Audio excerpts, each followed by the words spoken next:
Hello everyone, I'm Auntie Wu. Welcome to Taiwan is my home. Taiwan is close to Japan. Recently, it has attracted lots of Japanese youth to come to start new life. 10 years ago, Kobayashi came to Taiwan for fashion business. He grew fond of this place and he decided to stay and started his own restaurant. His family business is in traditional Japanese cuisine, but his, however, is English afternoon tea. Although there's been challenges, Kobayashi has one sustained principle: always stay positive and keep moving on.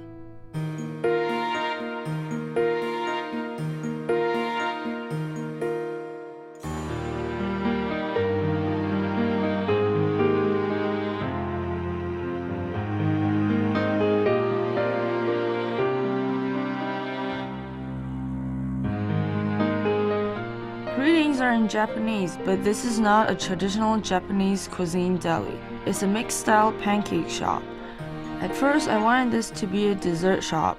I want the kitchen in front so the smell will come out and people can hear the sound of making it. Although Kobayashi's Chinese grammar still isn't perfect, his pronunciation is already pretty good. Kobayashi is real Japanese. Years ago, when Japanese style was a big trend in Taiwan, Mr. Kobayashi's fashion business was a huge success. Sadly, because of Taiwan and Japan's economic recession and the trend fading away, fashion business was going down. However, the coffee shop Mr. Kobayashi first opened just for fun next to the costume store, its business surprisingly started thriving. So Mr. Kobayashi shut down the costume store and focused on the coffee shop. At a trip to England, he found afternoon tea relaxing and decided to bring this culture to Taiwan. England, it's because they have that culture. They finish work at 2 p.m., then they can go for a break. They go to afternoon tea for 1 or 2 hours. I think that is great. Japan don't have it. We work until night. On his trip, Mr. Kobayashi once had an English pancake, Hawaiian pancake. It reminded him when he was little, his mother used to make pancakes for breakfast. With a little research, he found out Taiwan has more shops selling waffle. To him, it's a great opportunity. The flour, eggs, milk, and butter have to be mixed every day. So it's fresh made every day? Yes. You mix them yourselves? Yes. The batter can't be laid there for over 5 hours. To be able to make every single pancake in the same size, it takes 2 years of practice.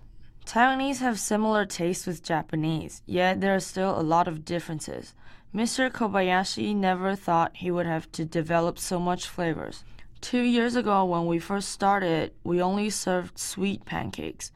Because in Japan, we eat pancakes sweet.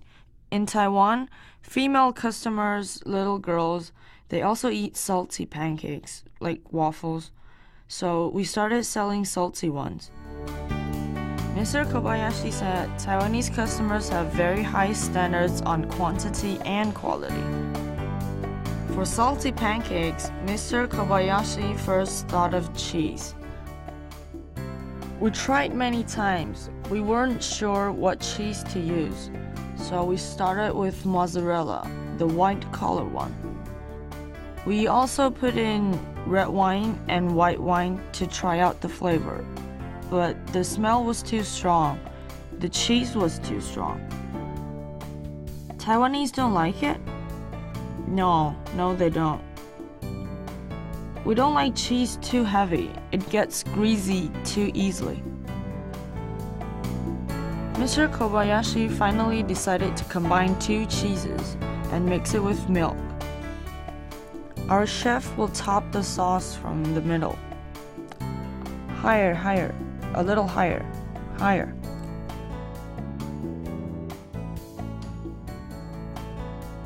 Oh, it's smoking again. 3 layers of pancakes topped with rich cheese sauce, sided with lettuce, tomato, shredded chicken.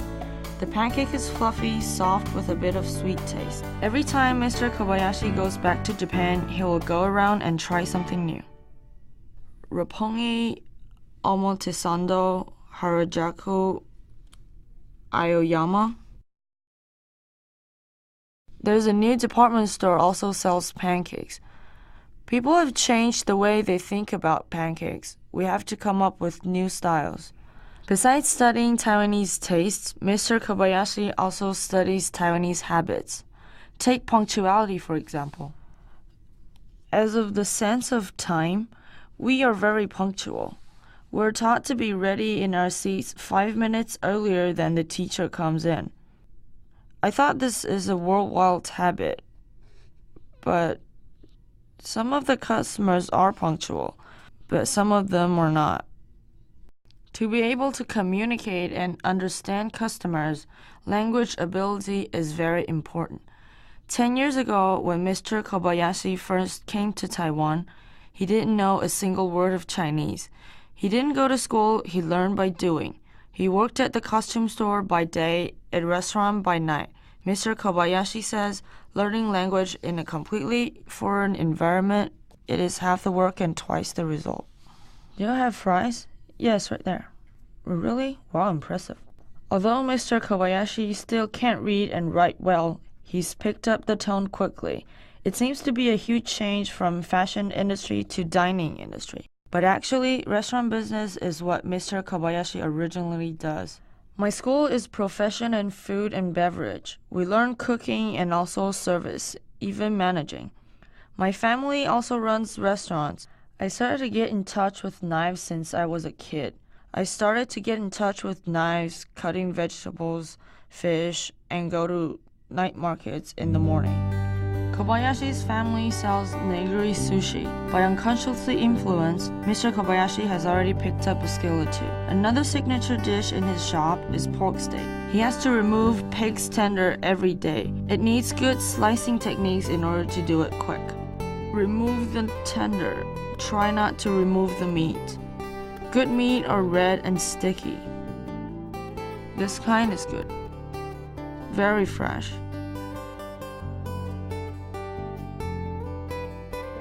We do this every day, about 300 set meals. The thickness and size have to be very precise so that customers won't have too much nor too little. They decided to go with 150 grams. 150 grams for a set meal. 150. See, it's 150. For people with technique, every slice they make, it's 150 grams. This one too. This one too. 150, see? It is very precise. This gold-colored fried pork even gives off a warm feeling under sunlight. Those tender-free meat are very smooth. If you don't like it with rice, you can go with white toast. Even this toast was a result from numerous experiments. It is hard to find breads that contains the flour smell and at the same time are chewy. So they asked their friends in baking business to see if they do customized service. They don't sell it in their stores, so we had to communicate with them. Tell them what we want, then we will have tryouts. Now we buy bread from them. One depends on parents while at home, depends on friends while away from home. In Mr. Kobayashi's whole business, friend is an important role.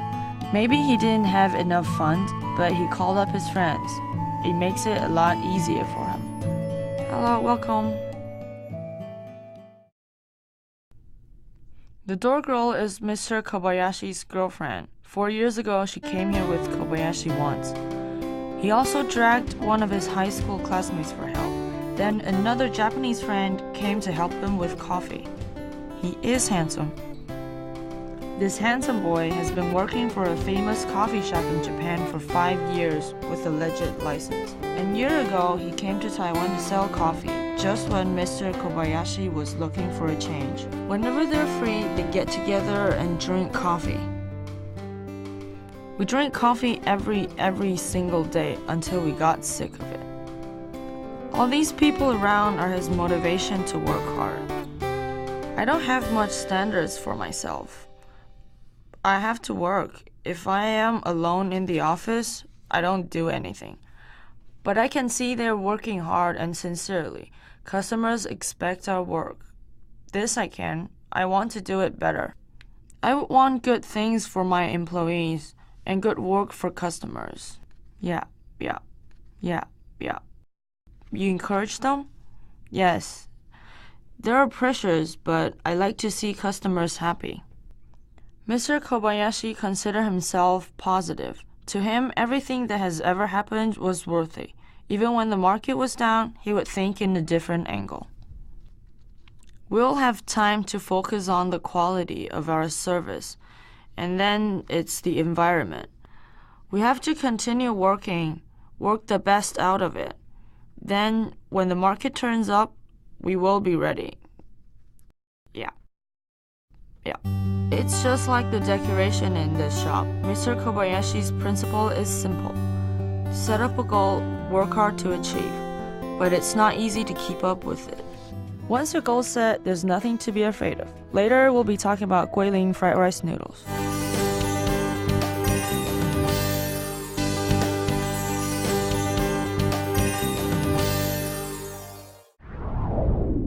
Welcome back to Taiwan is my home. Most of the new immigrants are more romantic and braver than other people. They are willing to move to another country for love. That is this girl from Guangxi. At that time, her family were reluctant to her moving away, but she decided to follow her husband to Taiwan and start a family anyway.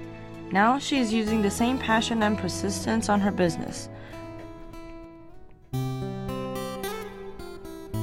I can take on anything, but don't you disrespect me.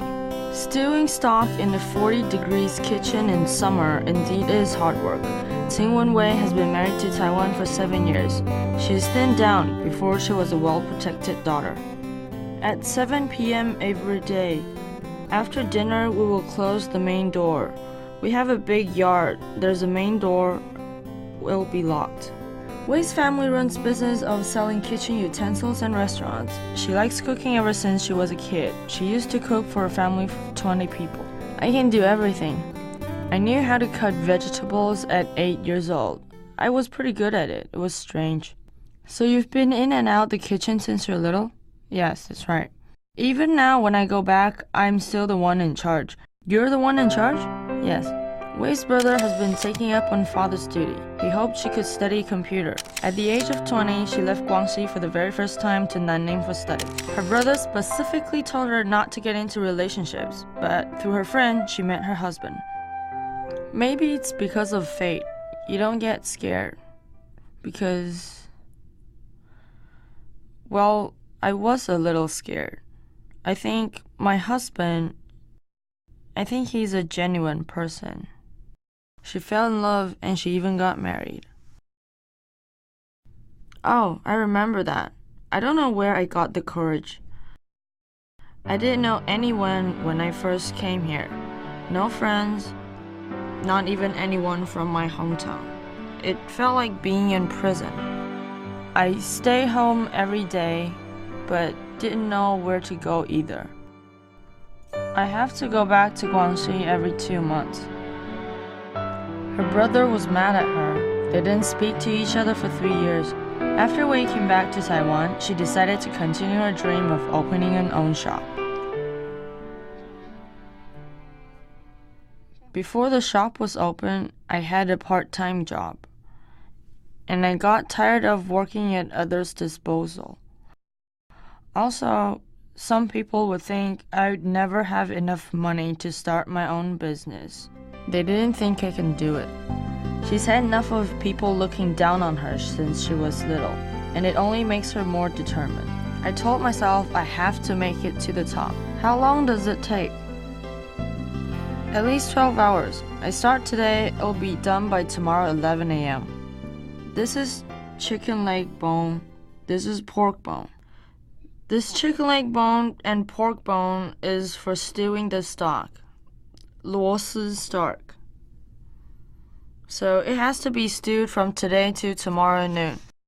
Almost 2 years of opening with a pot of stock like this makes a lot of customers come in every 1 or 2 days. With this flavor, Wei has won more than dignity but also respect.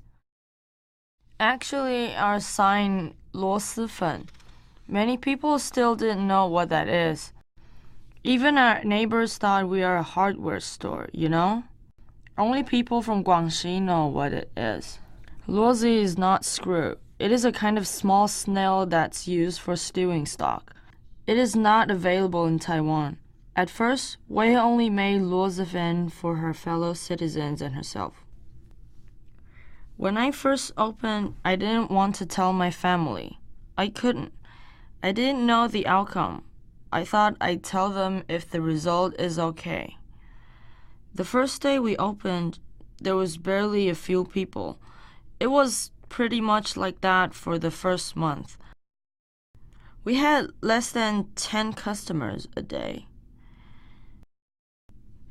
In the beginning, mostly our customers were also from Guangxi.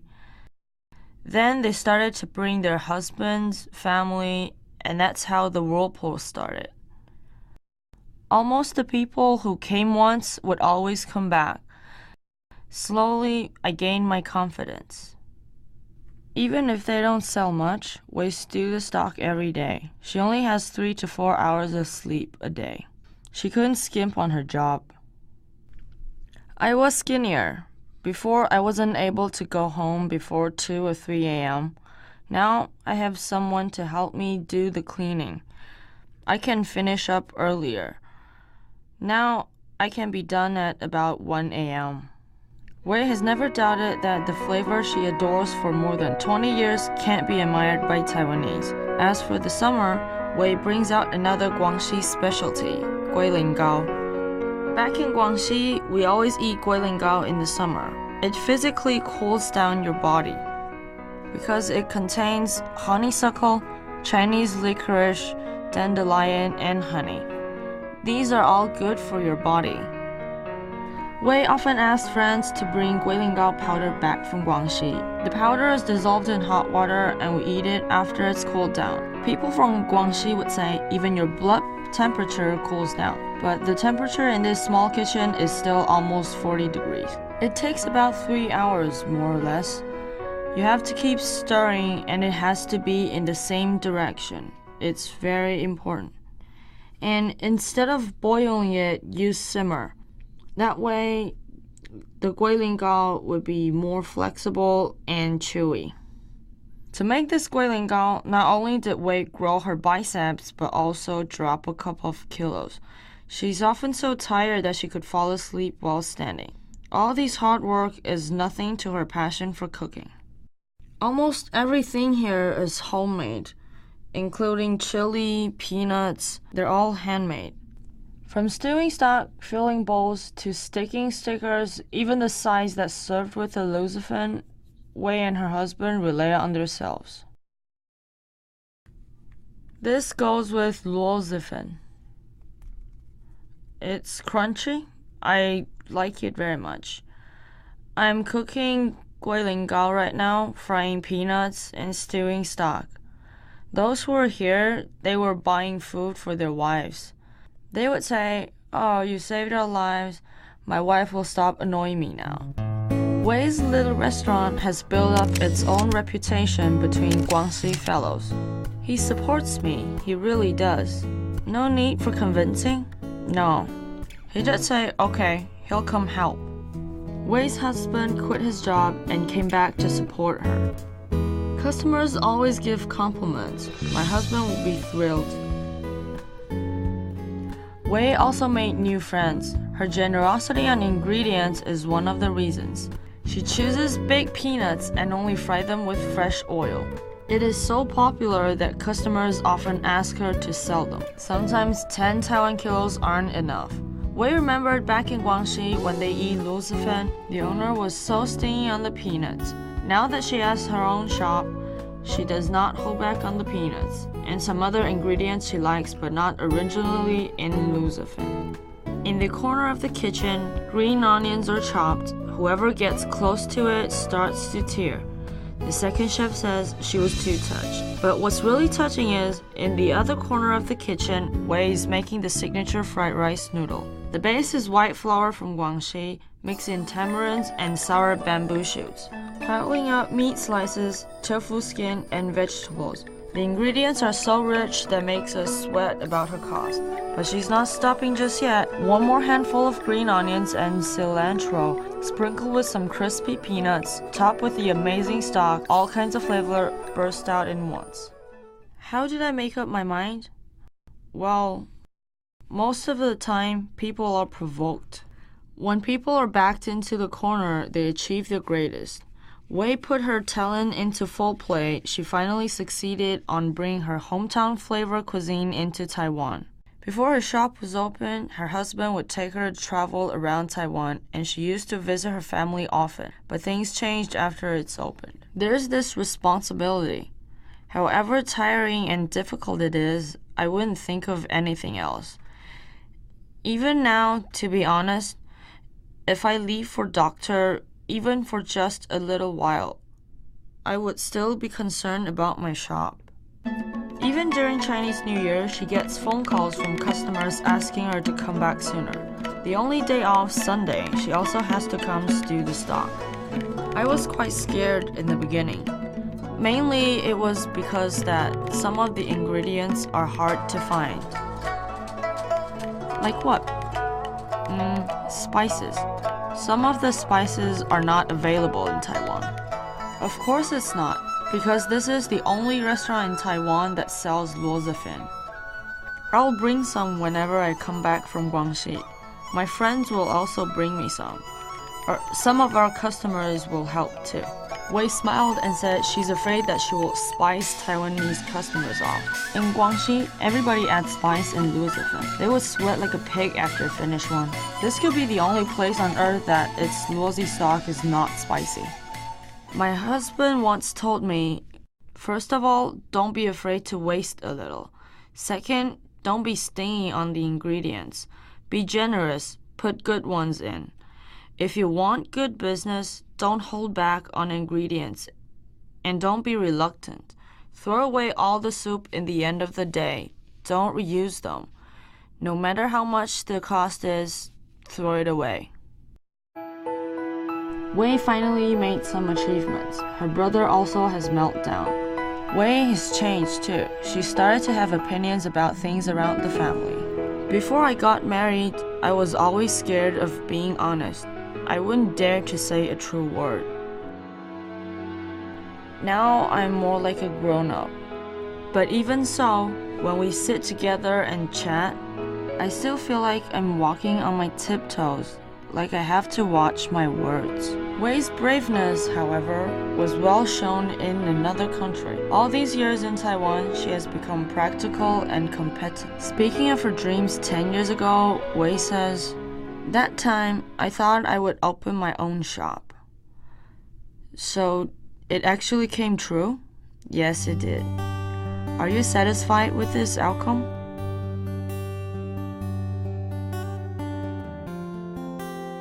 Yes, I am actually. I have quite an accomplishment. Her splendid smile leads us back to believe that Guilingao really can maintain one's beauty. Gourmands indicate that this shop has beautiful luozi soup and even more beautiful chef. I believe in my cooking. I believe people will come back again as long as I stay patient.